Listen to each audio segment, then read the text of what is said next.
প্রিয় শিক্ষার্থীরা, আসসালামু আলাইকুম ওয়া রাহমাতুল্লাহি ওয়া বারাকাতুহু। তোমাদের প্রত্যেককে স্বাগত জানাচ্ছি আজকের গণিত ক্লাসে।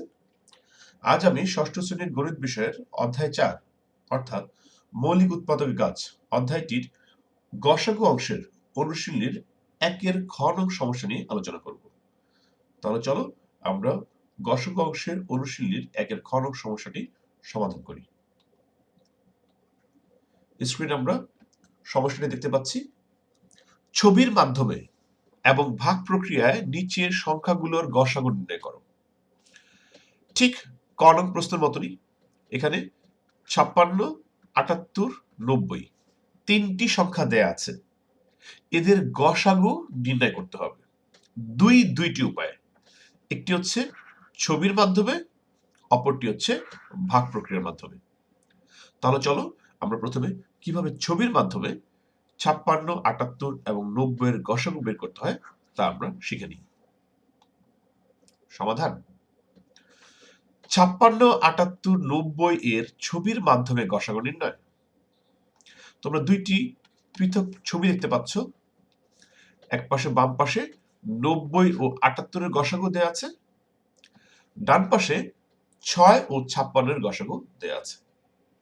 এই 6 সংখ্যাটা কোথা থেকে আসলো? এখান থেকে পেয়েছি। এই 90 এবং 78 থেকে যেই গসাগু পেয়েছি তাকে সেখান থেকে 6 নেওয়া হয়েছে। তাহলে চলো আমরা প্রথম অংশটা দেখি। এখানে 90 ও 78 এর গসাগু চিত্রের মাধ্যমে দেখানো হয়েছে। চলো এই যে লম্বা নীল কালারের যে তোমরা কলাম দেখতে পাচ্ছ, এটাকে আমরা 90 ধরি। এই 90 সংখ্যার মধ্যে এই 78 সংখ্যাটি কয়বার আছে? 78 সংখ্যাটি একবার আছে। কেমন? অর্থাৎ এই 90 এর মধ্যে 78 একবার যায়, অর্থাৎ একবার গেল। তাহলে বাকি থাকলো কত? ভাগশেষ 12, অর্থাৎ 90 হতে আমার আরো 12 প্রয়োজন। তাহলে ভাগশেষটা উপরে লেখা হলো, অর্থাৎ 90 কে 78 এবং 12 এর যোগফল রূপে লেখা যায়। এবার এই 12 নিয়ে কাজ করব। এই 12 সংখ্যাটি এই 78 এর মধ্যে কয়বার আছে? আমরা চিত্রে দিয়ে লক্ষ্য করি। একবার, দুইবার, তিনবার, চারবার, পাঁচবার, 6 বার।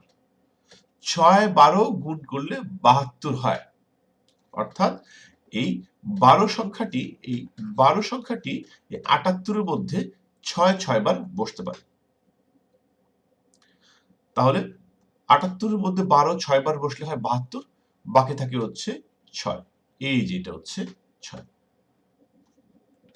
অনুরূপভাবে এবার এই 6 সংখ্যাটি এই 12 এর মধ্যে কয়বার বসতে পারে? এই 6 সংখ্যাটি 12 এর মধ্যে 2 বার বসতে পারে। তাহলে এটি কি বুঝলি? এই চিত্র থেকে আমরা কি বুঝতে পারলাম? আমরা বুঝতে পারলাম যে 6 একটি গরিষ্ঠ সাধারণ গুণনীয়ক। কার? 78 এবং 90 এর। এর অর্থ হচ্ছে এই 6 দ্বারা এই 12 ভাগ যায়। তারা নিশ্চিতভাবে এই 6 দ্বারা এই 78 ও ভাগ যাবে এবং এই 6 দ্বারা 90 ও ভাগ যাবে। এটি হচ্ছে আমাদের কনসেপ্ট। তাহলে 90 এবং 78 এর আমরা গসাগু পেলাম হচ্ছে 6। এবার এই 6 আর হচ্ছে অবশিষ্ট যে সংখ্যা ছিল 56 এদের মধ্যে আমরা গসাগু বের করব।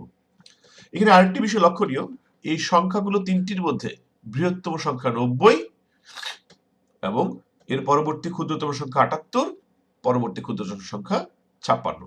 আমরা কিন্তু প্রথম দুইটি বৃহত্তম সংখ্যা নিয়ে কাজ করলাম বাম পাশে। এবার এই 6 এবং বাকি যে সংখ্যা রয়ে গেছে তা নিয়ে আমরা ডান পাশে কাজ করব। তাহলে একই রকম ভাবে আমি যদি জানতে চাই এই 56 এর মধ্যে এই 6 কয়বার আছে, চলো দেখি। একবার, দুইবার, তিনবার, চারবার, 5 বার, 6 বার, 7 বার, 8 বার, 9 বার। 6 নং 54, এই যে এতটুকু পর্যন্ত হচ্ছে 54। তাহলে 56 তার কত লাগবে? 2। তাহলে এই ভাগশেষটা হচ্ছে 2 রয়ে যায়। এবার আমি জানতে চেয়েছি এই যে আমরা 6 পেয়েছি, এই 6 এর মধ্যে এই 2 কয়বার আছে? তাহলে আমরা দেখতে পাচ্ছি এই 6 এর মধ্যে 2 3 বার আছে। কেমন? তাহলে এটিও কিন্তু সে আগের মতো চলে আসলো। অর্থাৎ 6 ও 56 এর যে গসাগু সেটি হচ্ছে 2। এই 2 কিন্তু 56, 78 এবং 90 এর গরিষ্ঠ সাধারণ গুণনীয়ক। এর অর্থ হচ্ছে এই 2 দ্বারা এই 6 ভাগ যায় এবং এই 2 দ্বারা 56 ভাগ যায়।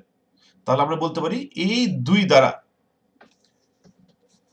56, 78 এবং 90 এই তিনটি সংখ্যাই পৃথক পৃথক ভাবে ভাগ যাবে।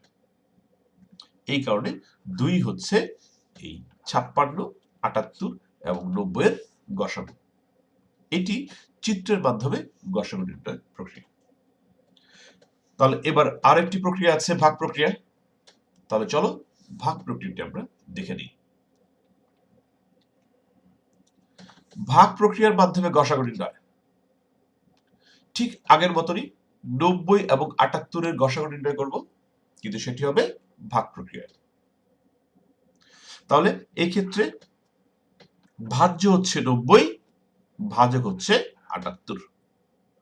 স্বাভাবিক ভাগ প্রক্রিয়াতে আমরা আগালে আমরা এরকম একটি প্রথম ধাপ আমরা এইভাবে পাই, অর্থাৎ 78, 90 এর মধ্যে একবার আছে, 78 লিখলাম, বিয়োগফল 12। এটা হচ্ছে প্রথম ধাপ। দ্বিতীয় ধাপটা কিভাবে শুরু করা হয়েছে? দ্বিতীয় ধাপে এই যে 78 এখানে কি ছিল? 78 এখানে ভাজক ছিল, এই 78 এখন ভাজ্য হিসাবে এখানে ব্যবহৃত করা হবে। আর এই 12 কি ছিল? ভাগশেষ ছিল, এই 12 এখন ভাজক হিসাবে এখানে ব্যবহার হবে। অর্থাৎ এই ভাগ প্রক্রিয়ার প্রথম ধাপের পরেই ভাজকটা হয়ে যাবে ভাজ্য এবং ভাগশেষ হয়ে যাবে ভাজক। এই প্রক্রিয়া যদি আমরা আগাই, দ্বিতীয় ধাপে আমরা এটি পাবো। এটি হচ্ছে আমাদের দ্বিতীয় ধাপ। ঠিক একইভাবে আমরা এরকম তৃতীয় ধাপে আমরা করতে পারবো। সর্বশেষ আমার ভাগশেষ আসলে হচ্ছে 0। যখনই ভাগশেষ 0, তখনই ভাগ প্রক্রিয়া সমাপ্তি ঘটবে। সমাপ্তি প্রাক্কালে আমরা দেখতে পাচ্ছি ভাজক হচ্ছে 6। এই 6টাকে আমরা নিয়ে আসবো। এই 6টাকে নিয়ে আসবো আমরা কার সাথে? এই 56 সাথে।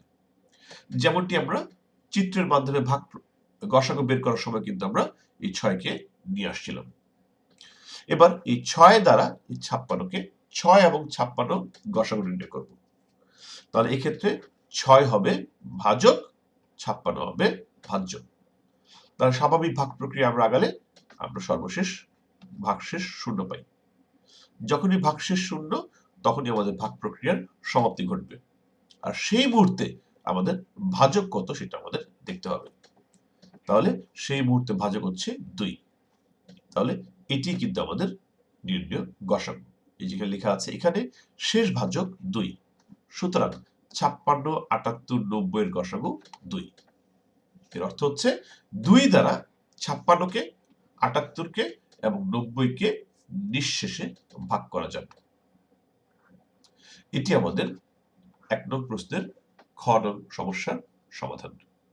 প্রিয় শিক্ষার্থীরা, আশা করি তোমরা সমস্যাটির সমাধান বুঝতে পেরেছ। ধন্যবাদ সবাইকে।